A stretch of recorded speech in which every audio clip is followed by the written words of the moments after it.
Good vibes ang hatid ng photographer na si Vincent Paulo Cortez sa post-nuptial shoot nito sa Leyte na ibinahagi sa social media.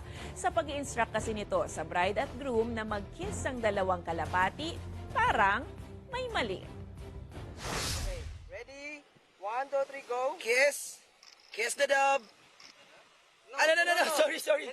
Wrong grammar. Wrong grammar. Sakto, magod-tugod.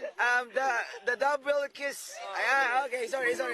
Wrong grammar. Okay, ready? 1, 2, 3. Hirap mag-English. Kung kayo ay may kwentong kakaiba, mga kwento ng pag-ibig o storya ng inspirasyon at pag-asa, maaari niyo itong ibahagi. Sumali sa ating Facebook group na Balitang A to Z. Panoorin ang replay na ating programa at sundan na ating social media pages. Hanapin ang Balitang A to Z. Ang ating pabaong quote of the night ay mula sa isang author at press critic na si Tom Rosenciel. Ayon sa kanya, ang pagpapakalat ng maling impormasyon ay hindi tulad ng problema sa pagtutubero na kayang ayusin.